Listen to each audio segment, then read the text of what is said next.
2, 1. Good evening, Hare Krishna. Welcome back. We're going to discuss a little bit more from last week, continuation. There's a couple questions at the end that were so nice. I thought that we'd spend a little time reviewing those and go from there. Actually, questions are very helpful for me because just talking into a camera is difficult, but when there's a question, then I can address that. Because usually whenever you speak, you consider your audience, which here is blank. It's a little hard unless I get some chats in there. I was thinking, last week we mentioned principle and detail, and there was, it seemed like there was a little discussion after we went off the air about that. So I've just happened to be reading in a Chaitanya Charitamrita a nice part, and I thought, just see, I get a lot of assistance from Krishna, Super Soul. He gives me different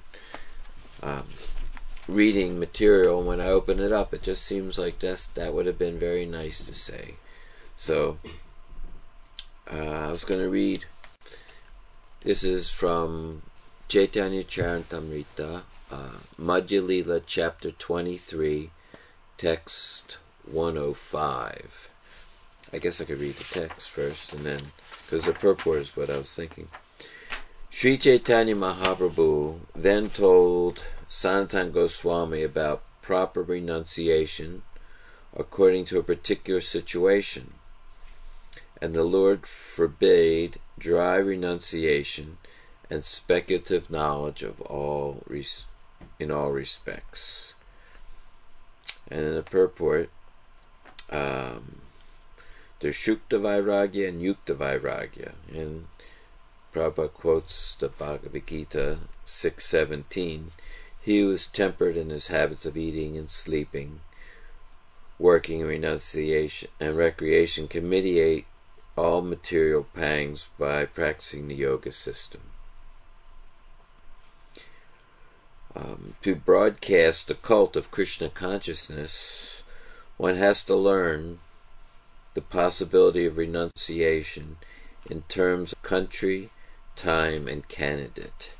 A candidate for Krishna consciousness in the Western countries should be taught about renunciation of material existence, but one would teach a candidate from a country like India in a different way.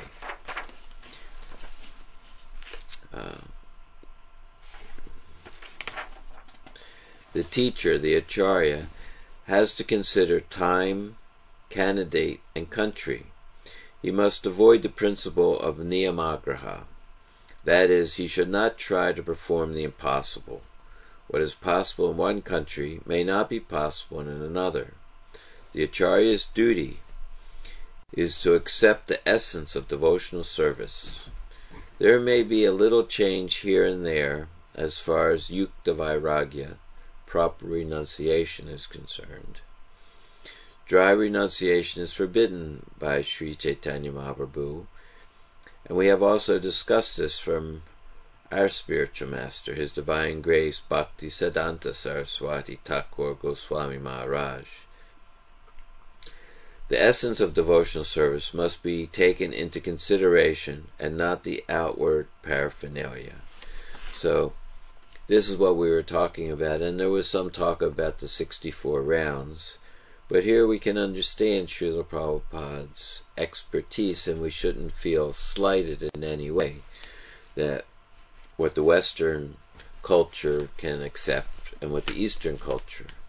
Not that we should think one is better than another, it's just that there's different cultures.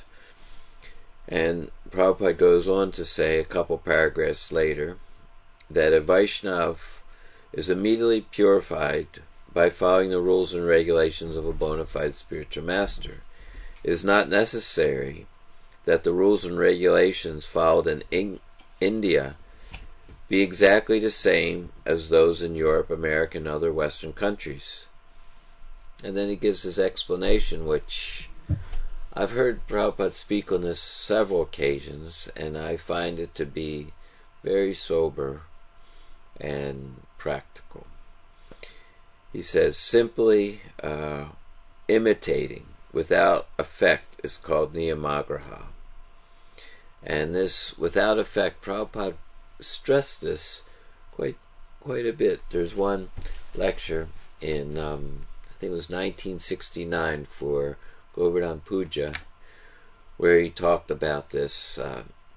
He was explaining how Krishna, little young Krishna, was asking his father, why do you do this sacrifice for Indra? He says, is it a family tradition? Is it a Vedic injunction?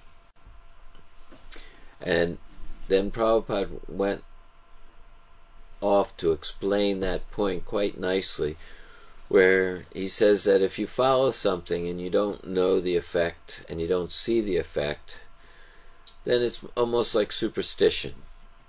And he said this actually the downfall of most religions is they don't know what the effect is, and they don't see if the effect is there or not. He says you'll be cheated if you don't know what's supposed to be taking place. So he used the word niyamagraha, and he goes on to explain a little bit more. Not following the regulative principles, but instead acting extravagantly is also called niyamagraha. The word niyama means regulative principles, and agraha means eagerness. The word agraha means not to accept. We should not follow regulative principles without an effect, nor should we fail to accept regulative principles. What is required is a special technique according to country, time, and candidate. Without the sanction of a spiritual master, we should not try to imitate. The principle is recommended here, Sukha Vairagya Sabha Nishta. That is Sri Chaitanya Mahaprabhu's liberal demonstration of the bhakti cult. We should not introduce anything whimsical without the sanction of a bona fide spiritual master. So this was the point I was trying to make on the principle and the detail. And of course, Prabhupada's pointing out the Guru, Shastra, and Sadhu, not that anyone who is not in an extremely elevated position can do that. Then they're concocting. So there's a science of Krishna consciousness that when one advances, he can understand and see practically how to do that. As we were talking about this whole little mini-series that I was doing while Mahatma's out of town was on relations. And I was trying to emphasize for the last couple weeks now on how our relationship is first with Krishna. And it came to me the other day when I was writing an email to Dr. Carol that for instance, the government, you always have a relationship with the government. It's not a very good example, but it helps to get the idea across, and I'll clarify it more. That the government is present everywhere. Just like you may be having a conversation with your wife and think the government's not there, but if you act outside the laws that the government has sanctioned for your relationship, the police will come and arrest you. So one can have his freedom as long as he's following the rules of the government. If he doesn't, then the government is there in force and it takes him away. So in a similar way, we're always relating to Krishna. He, in that sense, is like the all-pervading aspect in the material world. And when one becomes conscious of Krishna, then he changes from being impersonal to personal. So I found also in the same Chaitanya Charitamrita how that is explained in our philosophy. In fact, it is mostly the whole part of our philosophy.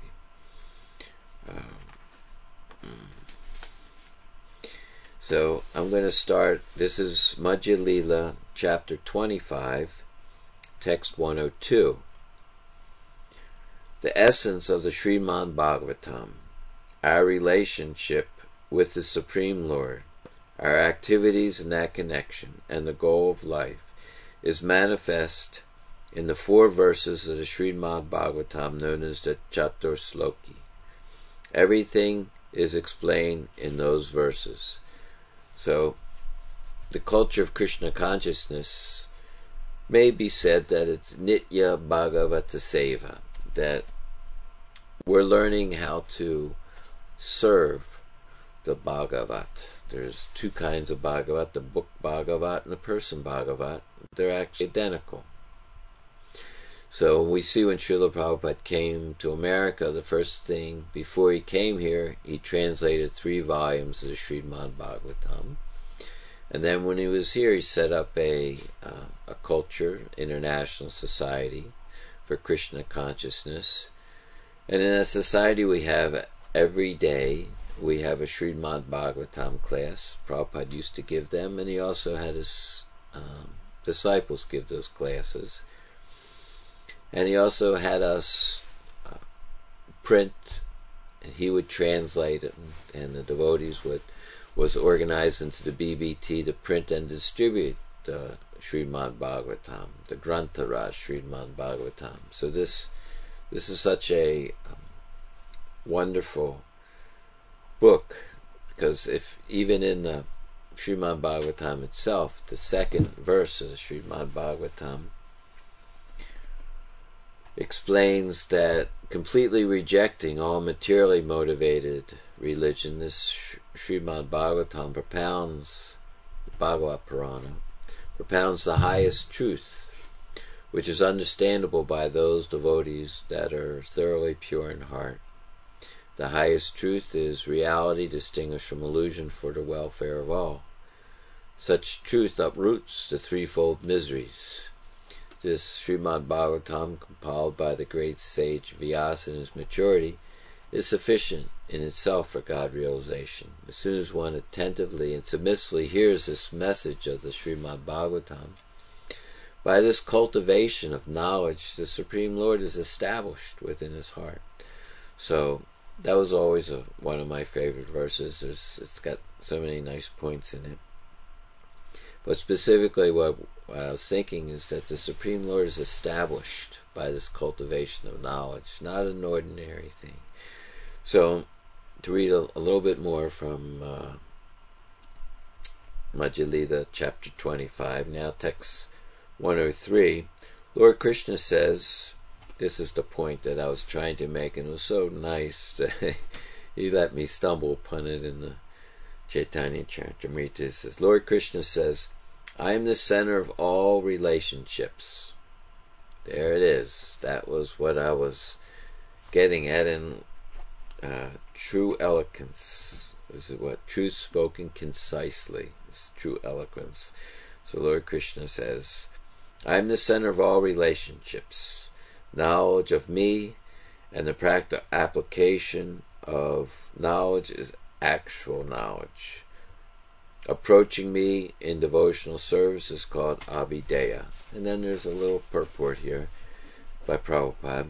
Spiritual knowledge means understanding the absolute truth in 3 features: impersonal Brahman, localized Paramatma, and the all-powerful Supreme Personality of Godhead. Ultimately, when one takes shelter at his lotus feet, at the lotus feet of the Supreme Personality of Godhead, and engages in the Lord's service, the resultant knowledge is called Vigyan, special knowledge, or the practical application of spiritual knowledge. One should be engaged in the Lord's devotional service to achieve the aim of life called prayojana. The practice of devotional service to obtain the goal of life is called Abhideya. So, I think that was either the first or second talk that I gave was on Sambandha Abhideya and Prayojana, and here it's being mentioned specifically by Krishna himself. So there's the nutshell verses that they're referring to here, the Chatur Sloki. One of those verses, which was always very much part of my evolution, I guess a little bit about me I could fit in here, so you know a little bit about me. When I was in college, it was late 60s, and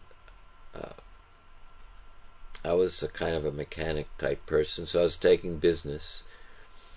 And then you had to take some requirement courses. So one of them was psychology, and I says, always was kind of interested to know how people worked. So I transferred my major, which turned out to not be such a practical consideration now in the long run, but to psychology. I got my degree in that, but around the second part of my junior year and all through my senior year, I was becoming more and more upset because I trusted the academic community, and they were actually making it up as they were going along. And after a while, you would see that. So I went to the dean of the university. He had like 4 PhDs. And I said, I don't think that the stuff that you're teaching is actually true. So I was polite, but I was upset. So he said something that I thought was quite fascinating. He said, "We never said it was true." It was a funny thing. When he said that, I started hearing Twilight Zone music playing, and that he knows it's not true. He says there's something going on here, some sort of conspiracy. So I said, "What do you mean truth is not an issue here?" He said, "This school is a business. You pay us so much money, you complete our curriculum, you get a certificate, you can take that to your job, you'll get more money." I said, "Well, what about truth?" Because this was the end of the 60s, if people are familiar with the history of what was going on then. Mind-expanding experiences. So he says, "I suggest you talk to a Hindu holy man." I says, "Oh, all right." So that was quite fascinating, because within 3 months I was with Prabhupada. So I was going around, I was asking everybody, "Do you know what the truth is?" And people would give me ridiculous answers like, "Oh, whatever you make of it is the truth. Everybody makes their own truth." Should I look at this? So I would get so many answers that were not at all satisfying, because being a mechanic, you can't put spark plugs in the trunk and think it's going to work. Everything works a particular way, and at least be honest to say you don't know. So when I got to, I built an RV. Back then, they didn't have very many RVs. So I had a 1959 Ford 1-ton bread truck that I converted into an RV. I had put a stove in it, a refrigerator, and running water. And I headed out, and I called it Salvation. I said, it was me and, at that time, my girlfriend. Now we've been married for 35 years or so. And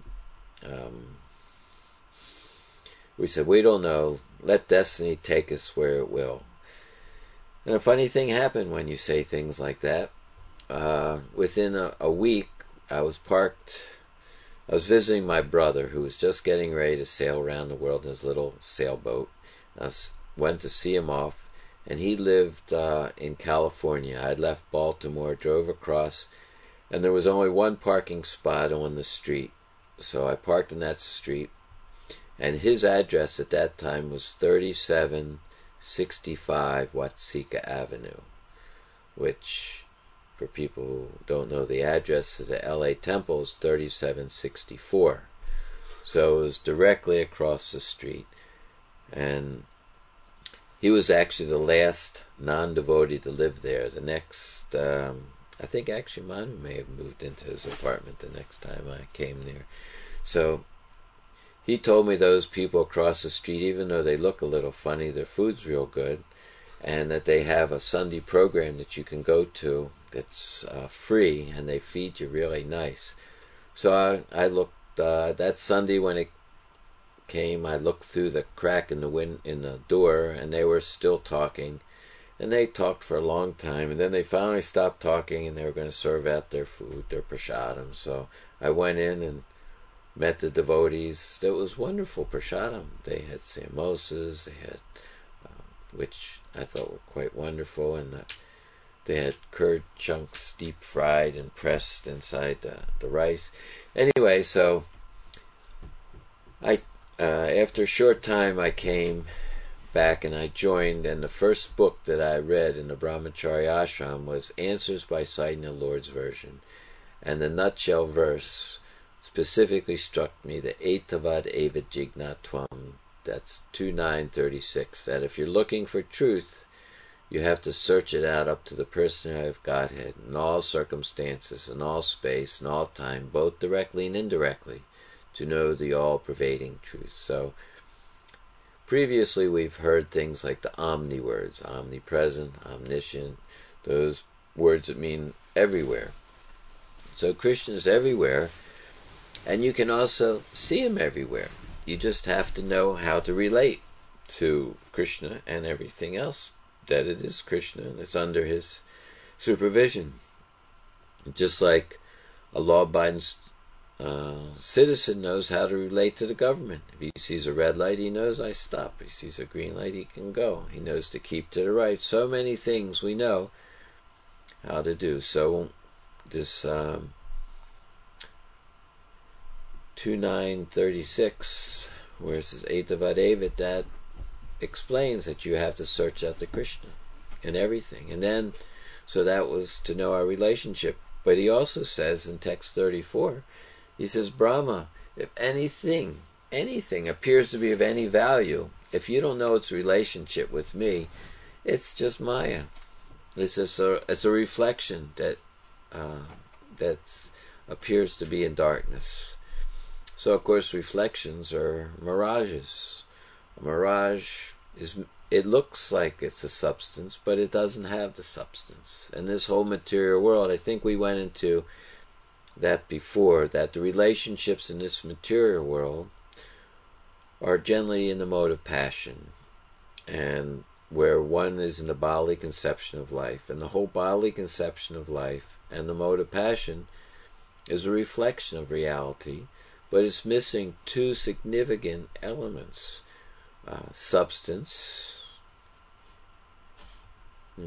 and satisfaction. Just like the mirage can get you very excited if you're thirsty, and no matter how thirsty you are and how excited you are, the mirage will never satisfy you. Oh, that's right, that's where we looked up axiomatic. Axiomatic truth is that there's no happiness. It's hard to be convinced that the mirage won't have the ability to satisfy you, try as we will. But when one follows the process of sadhana bhakti, something extraordinary takes place. What is that? That one, he gets I think it was actually in here too. It was just around the same part that it was quoting from the Nectar of Devotion, or the Bhakti Rasamrita Sindhu. What takes place as one goes through the different rungs of bhakti, that in the beginning there's a preliminary desire for self-realization. It's like a preliminary faith or regard or interest, different preliminary aspects, but it's enough to catch his interest. And then he associates with devotees, and if he associates in a nice way, he starts to become encouraged to think there's something very solid here. We understood how this knowledge is not man-made. Well, that's even more far out than science fiction, that we're contacting an absolute reality, a plane of absolute reality, where no one dies, no one gets old, no one gets sick. Everything is performed on the basis of pure love, so you get some interest that this, I could also experience this, direct experiences, susukam. It's very happily performed. What's that verse? Bhagavad Gita 9.2. Raja Vidya Rajaguyam. It says, this knowledge is the king of education, the most secret of all secrets, the purest knowledge, and because it gives direct perception of the self by realization, is perfection religion, everlasting and joyfully performed. Kevala Anandakan, Golokera Premadan Harinam Sankirtan. That this is imported from the spiritual world, and it's Kevala Ananda Kan. It's just a path of just blissfulness. So, alright, you have my attention. Generally, this material world, most of the time people have a negative experience with it. It's not designed differently than that. Brahmana Bhuvana Loka. That generally after a while you start to understand that no matter how much advertisement is being told to you about the new improved version, it's still not going to deliver what you thought it's going to deliver. So that means your intelligence is starting to develop. So by following this little bit of faith, associating with devotees, you decide, alright, I'm going to do it. Prabhupada would use lines like, you spent so many lifetimes going after sense gratification, just spend this one lifetime to serve Krishna. Sounded good enough to me. I said, okay, one lifetime I'll dedicate to Krishna and see what happens. So then you take initiation. I took my initiation in L.A. 1972 on August 23rd. And Prabhupada gave me the name Madan Mohan Das, which I thought was very nice. And been following ever since. Never missed my rounds. Never broke the regulated principles. So it's been a couple years now. So you have the next stage that happens is Anartha Nivritti. Now, of course, Anartha Nivritti means you're becoming free from unwanted things. It doesn't mean that you're free from every bit of the unwanted things. We get more clarification on that point from Vishwanath Chakravarti Thakur in his Madhurya Kandambini.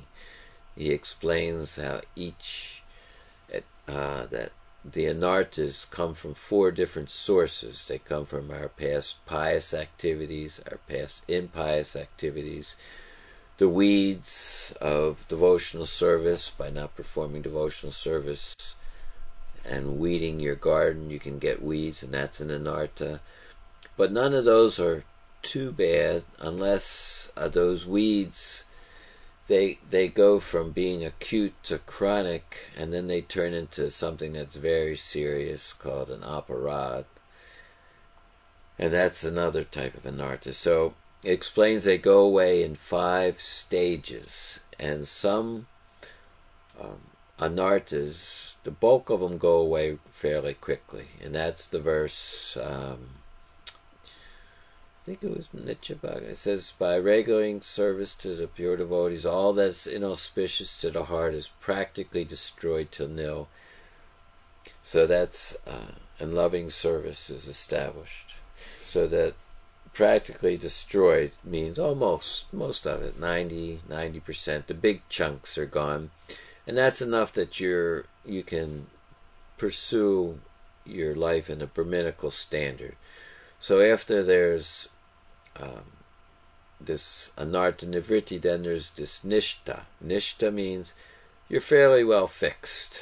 You can have ups and downs, but you're fixed enough that you can proceed on quite well. And then, now that you're fixed in self-realization, which means acting in the mode of goodness. The mode of passion may still be haunting you and enticing you at different times, but because the mode of goodness is there, it gives you a proper viewer to see how the mode of passion acts.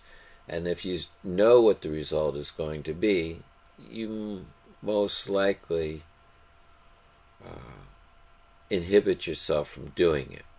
Just like I think we mentioned, maybe it was with Mahatma or just earlier, that why would it be said that people who know that fire's hot get burnt less than people who don't know? Because the fire is the same temperature. So the obvious answer is because they don't touch it. They know it's hot. They know it's going to burn them, so they don't touch it. So that's something like the mode of goodness. You can understand the mode of passion still has its same allurement. It still looks like it's going to make you happy, and it still agitates all the senses. But because the mode of goodness is there by Shastra, by regularly reading, which is the watering, the watering process for our Bhaktalata beach to grow, is the hearing and chanting. So if we read, we come to knowledge, and with that knowledge, that mode of goodness, that introspection, one inhibits himself from getting involved in the mode of passion because he knows what the outcome's going to be. That's called, Prabhupada would call it, first-class intelligence. He can understand just by hearing. However, not all of us are that intelligent. So, second-class intelligence is there, that you heard if you touch this fire, if you get involved with bodily relationships, that they're going to frustrate you. So, best to minimize that, but maybe it'll be different for me. So, second-class intelligence goes and does it. Gets himself in a nice exchange, thinks, oh, because in the mode of passion, things start off wonderful. Oh, this is just so great. I'm enjoying like anything. However, it doesn't last very long, and it turns quite bitter.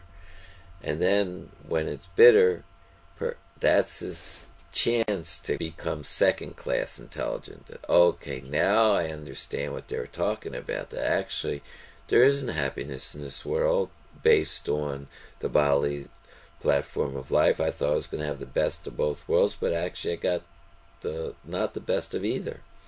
So then he's second class, and he controls himself after that. However, there's another class of intelligence, or not very good intelligence, which is called third class. And he said, well, that didn't work. That really frustrated me, terribly. But it must have just been bad, the person I was with. If I get another one, that other one looks very submissive and sweet, that one will be better. Not that I'm minimizing life in this material world. It has its function, and specifically in the mode of goodness, it has a whole another way of relating to each other. You relate to each other as to assist the soul in each other's body to go back to Godhead. And that's a real higher quality than just exploiting the other body for the pleasures of your own body. That gradually that comes to be understood. It's not so easy to understand for the Western mind, but our culture is based on sense gratification. But with the Bhagavad Gita 18.5, it talks about the Vivaha Jaga, which is the how to relate in the mode of goodness. So we're working on developing that. That was more or less the point that I was trying to come to from all this series, is that the relationships are always based on Krishna. How to relate to Krishna is, first of all, you have knowledge, sambandha, of what my relationship is to Krishna and everything that belongs to Krishna, which is everything. And of course, in another stage, Krishna could ask you, are you all right that everything belongs to me? You know, I mean, because when materially affected, we're angry. We think, I want to own this. I want to be the enjoyer of this. But in the Bhagavad Gita, Krishna doesn't give that a very high billing. He calls it demons. So much is mine today, more will be mine according to my schemes. He is my enemy, I have killed him. Siddhavaham, I'm perfect, powerful, I'm the enjoyer. In this way, the Monac person thinks, and unfortunately, the whole Western civilization is more or less based on all these principles, and most of us were raised like that, so it's like our second nature. I was talking to my mother. I took care of her for the last 6 years of her life, and I didn't know her much during, after I left home. As I mentioned, when I was 23, I didn't see her again till she was almost 80, off and on a little bit. And I would talk to her about taking Krishna Prasadam and how ghastly meat eating was, and she says she never really thought about it. It was just her culture. But now that I pointed out, she says, yeah, that makes a lot of sense. I'm not going to eat meat anymore either, because it just makes sense. But we were exploited and we're trained to think like a certain way. So that went on. So where we were up to Nishta, and then after Nishta, something very wonderful happens. It's called Ruchi. There's a taste, and this taste actually leads one. He's being controlled by his taste for hearing about Krishna, which is the Shravanam Kirtan, the watering process, and the taste develops into attachment, and the attachment develops into bhava, which is the preliminary stage of love of God. Real love of Godhead is called prema, the highest perfectional stage. So this is the evolution. I brought a couple papers. I always like to bring some papers with me. And I brought a couple things. One that I thought, because it talked about, in the Bhagavatam we learned that Krishna being absolute, what that means. What's it mean when we use the word absolute person, absolute knowledge, absolute realm, Brahman, Paramatman, Bhagavan, and relationships, since that's what we're discussing. So I just have a couple things that it's always nice to hear about. This is from the Srimad Bhagavatam introduction. It says, the name of Krishna and the person of Godhead Krishna are identical. There's no difference in the absolute realm between the name, form, or person of the absolute truth, because in the absolute realm everything is transcendental bliss. There's no difference between the body and the soul for the personality of Godhead, Sri Krishna. So that takes a little adjustment, but intellectually we can only understand so much. But once we get realization, because this is realized knowledge, you don't exactly understand it. You may to some degree, but when Krishna reveals himself, that he's in his name, through his interaction with you and the sweetness of how he does everything. Krishna has a specific charm that's spoken about by almost everybody who knows him. Kandarpa Koti. His unique loveliness is charming millions of cupids or gopis. So then in the Bhagavatam, I think 1:2:18, there's another. It says, a devotee Bhagavat is as good as the book Bhagavat, because the devotee Bhagavat leads his life in terms of the book Bhagavat. And the book Bhagavat is full of information about the personality of Godhead and his pure devotees, who are also Bhagavatas. The Bhagavat Book and person are identical. The devotee Bhagavata is a direct representation of Bhagavan, the personality of Godhead. So by pleasing the devotee Bhagavat, one can receive the benediction of the book Bhagavat. Human reason fails to understand how by serving the devotee Bhagavat or the book Bhagavat, one gets gradual promotion on the path of devotion. So, a little bit about this absolute nature, because we're so conditioned. Condition basically means different things, but in this particular context I was going to say that we're habituated to identify with the sense information that comes through our senses. Of course, we had our talk about Aparosheya, how this is not man-made, and it's different from the defect of knowledge that comes through the senses. So after a little while, one comes to understand that, and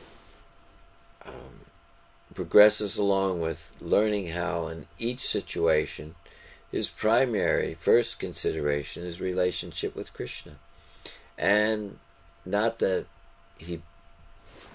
any relationship that he had before becomes less. It actually becomes more, because you're also taking in consideration the real well-being of the other person. Like with Prabhupada, who would always sign his letters, your ever well-wisher. And for everybody who was met Prabhupada or was with Prabhupada, he could feel that was something. You could feel that when Prabhupada looked at you, he didn't exactly see your material body. You could feel him seeing you, the soul. And many times we don't even know who we are, what our soul is. But when Prabhupada would look at you, you could feel your soul that was being looked at. It's a phenomena that the devotees that knew Prabhupada all experienced that. So the same way, by following in the footsteps, that means you gradually go the same path.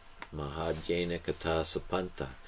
Following in the footsteps of the previous acharyas, not that you catch up, but your experiences will develop. It's a science. Everybody who follows the science gets these same results. And for myself, I'm just so amazed how interactive Krishna consciousness is. How He's always present with everyone, except we haven't been interested enough to see him. And as soon as one does, Krishna is very pleased to show you the right way to get to him.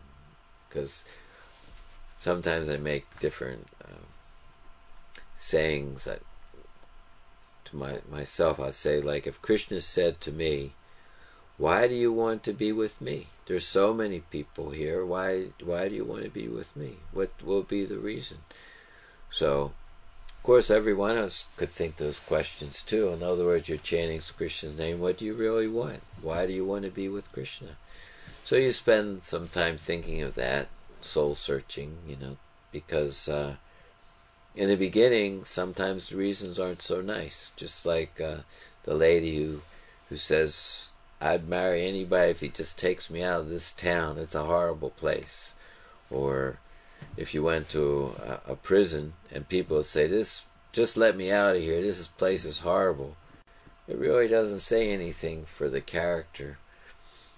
So that wouldn't be the best answer. Or, "Oh, because he's so opulent, he'll buy me so many nice things." That also isn't very nice.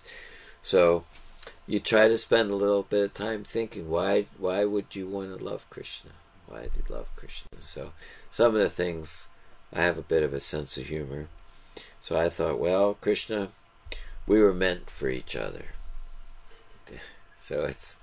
And then I said, actually all these sayings come they're actually quite funny.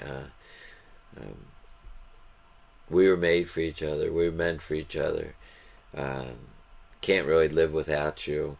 So then I'm noticing these all sound like the standard cliches that you hear. So then that would be the next one, is that actually all these sayings, they're all perverted reflections, but they have their real meaning with Krishna. That is a fact, that we were meant to be together. That's the jiva is part and parcel of Krishna, and he was created for Krishna's enjoyment. So you think of different things like that, and it progresses on quite fascinatingly. So I got a couple more. I can read a couple. I'm a little tired this evening, so I have to apologize. Let's see. And the Srimad Bhagavatam is the summum bonum of life, Lord Krishna personified. We must therefore accept Srimad Bhagavatam as the direct representation of Lord Krishna. One who can see Srimad Bhagavatam can see also Lord Sri Krishna in person. They're identical. Pretty nice, huh? 1:3:43. So these Srimad Bhagavatam, the third verse, we said the second one. The third verse was, O thoughtful men, relish the Srimad Bhagavatam. So that's another topic that perhaps we'll go over next week. Depends if anybody writes me any emails. I really like them when I get something. In one sense, one could say Krishna consciousness is the science of relishing life at every moment. There's some nice verses that explain that. There's a 1:4:30:20 where Krishna explains, once one's out of this bodily conception of life, it's thrilling at every moment. Life is ever fresh because you're alive, actually, once you're not identified with matter, because matter is never alive, so it's almost like a zombie, walking dead bodies, But when you wake up, then there's this dynamic exchange of life. Everybody's looking for this. Everybody wants, like anything, to have a loving exchange. But when it's based on a bodily conception of life, it's just not the real thing. Okay. And then that was 1:3:43. So the next verse in the Srimad Bhagavatam is 1:3:44. But somehow or other, if someone hears with rapt attention from the right person at the very beginning, one can surely see Lord Sri Krishna in person in the pages of the Bhagavatam. So that's really nice. And actually, that where I was just reading before, it went on to here's Lord Chaitanya. He's talking about the Srimad Bhagavatam. And he says, by rendering devotional service, one gradually rises to the platform of love of God. That is the chief goal of life. On the platform of love of Godhead, one is eternally engaged in the service of the Lord. And then it says, please hear attentively what I speak to you, for transcendental knowledge about me is not only scientific, but is full of mysteries. O Brahma, I shall explain all these truths to you. You are a living being, and without my explanation, you will not be able to understand your relationship with me, devotional service, and life's ultimate goal. I shall explain to you my actual form and situation, my attributes, activities, and opulences. Lord Krishna assured Lord Brahma, by my mercy all these things will be awakened in you. Saying this, the Lord began to explain the three truths, tattvas, to Lord Brahma. By my causeless mercy, be enlightened in truth about my personality, manifestation, qualities, and pastimes. When you read these things from the Chaitanya Charitamrita Srimad Bhagavatam, one has to marvel at how fortunate this is that you're getting to hear a conversation between Krishna and Lord Brahma. In fact, this morning, I like to go to the morning program, and I just so astonished at different aspects of Krishna consciousness. This morning I was just thinking, who are the personalities that Krishna's introduced us to? You know, the network of the personalities that are just in the Bhagavatam, in the Chaitanya Charitamrita, on the altar, and the devotees. These different. So I just started. In the morning I'm a little bit more brains working better, but I started putting down. Of course, there's Sukadeva Goswami, there's Yudhisthira, Arjuna, the Pandavas, there's Maitreya, there's Vidura, Uddhava, Radharani, the gopis. So you just go through all these different persons, and then Chaitanya Charitamrita, you have Lord Chaitanya, Lord Nityananda, all associates, the 6 Goswamis, and you get to read what they're and view how they interacted with Krishna. And I was just thinking, all these different personalities, one after another. I make lists, write my little notes of all these different personalities that we get to associate with as much as we want. So just like we're listening to this conversation, who could hear such a conversation like this? Not man-made, nobody made this up, doesn't have the 4 defects, and it takes us to a realm, another realm. So this is what he spoke right before the nutshell verses of the Bhagavatam. He said, before the creation of cosmic manifestation, Krishna is explaining, I existed, and the total material energy, material nature, and the living entity all existed in me. After the creation of the cosmic manifestation, I entered into it, and whatever you see in the cosmic manifestation is but an expansion of my energy. When the whole universe dissolves, it remains full in myself, and everything that is manifest is again preserved in me. Prior to the cosmic manifestation, only I exist, with no phenomena exist, either gross, subtle, or primordial. After creation, only I exist in everything, and after annihilation, only I remain eternally. So, in the beginning, he says, in this verse, begins with aham eva. The word aham is expressed 3 times. In the beginning, there are words aham eva. In the second line, there was word prasat aham. And in the end, there are the words sosmi aham. This aham indicates the Supreme Person. By repetition of aham, the transcendental personality who is complete with 6 opulences is confirmed. So,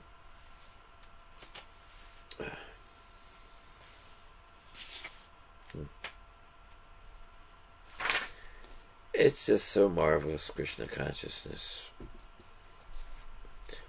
When one is transcendently situated, he can perceive me. This perception is the basis of one's relationship with the Supreme Lord. Now let me further explain this subject matter. So just see, when one's interested, Krishna lets you read these things and you start to notice. So those omni words, Krishna exists in the Vishuddhasattva platform. And he tells us how you can meet him there. Rendezvous in the Vishuddhasattva platform. And it's not impossible. It's not even difficult. It's a little time. I guess it's a little difficult. Prabhupada would say it's simple, but it's not so easy. And then other places he says it's easy as anything, but it takes some perseverance. But if one's determined, it's never been easier. In fact, I had a good friend. We grew up together, Narahari. He's in Hawaii now. And he used to give some different examples. And one example he used to give is how in baseball they have a fence that if you hit the ball over the fence, it's a home run. And when the Little League comes up, they move the fence way in. So all you have, because they can't hit the ball so hard. So Lord Chaitanya, he's given us this most wonderful opportunity that was never even available. And personalities that knew him, like Rupa Goswami, he said, Namo Mahavananaya Krishna Prema Pritayate Krishnaya Krishna Chaitanya Namane Gurutse Namaha. That never has Krishna done anything. And Nahar would say that sometimes a rich person just wants to do something on the lark. He takes some person off the street and tries to make him into fix them all up, give him a nice place, just because he can. So Lord Krishna comes in the mood of, under the influence of Radharani's emotions, and he just gives out love of Godhead. Just take it. Just take it. Just chant as Hare Krishna. Avoid the offenses. Gradually wean yourself from sense gratification. Follow the sadhana that Prabhupada's given us. And in this less than one lifetime, very shortly, one starts to be able to, as it says here, when one is transcendently situated, which means he's not serving time anymore. He's been let out for good behavior. So what do you do when you serve time? It has three aspects: time, past, present, and future. So the future you hanker for. Oh, if I could only get this. And you're in so much anxiety, if I could only get this. And then the past, you think, oh, I had it and I lost it. So you're lamenting. So we serve time by hankering, lamenting. And the present is generally considered to be illusion. But when one comes to this Brahmabhuta stage, prasanama, he's joyful. He doesn't hanker and he doesn't lament. He can see all living entities on the spiritual platform, and he gains access to this Madbhaktim Labhate Param, this transcendental state. So when one is transcendently situated, he can perceive me. You can see Krishna there. So I guess I'm going to stop here. I guess time's up, and thank you very much. And I didn't look at the screen. I don't know if anybody wrote questions or not, but there's one. Is that it? Which verse on Madhya 25? You read the whole chapter, but I'm just right now. I'm in text 118. That's the one is transcendently situated. But just note that the idea is something like in a dictionary. When you open up a dictionary, you read one word, but then you get caught. You read another word, and you read another word. So you open up this Chaitanya Charitamrita, but the idea is that you have to get stuck in there and just read it and read it, go from one end to the other end, and your whole life just becomes joyful beyond what you can imagine. And you can't even tell anybody, maybe a couple devotees. That's another verse, 3:25. Who can relish this? So we're learning the science of being able to relish every moment of our existence.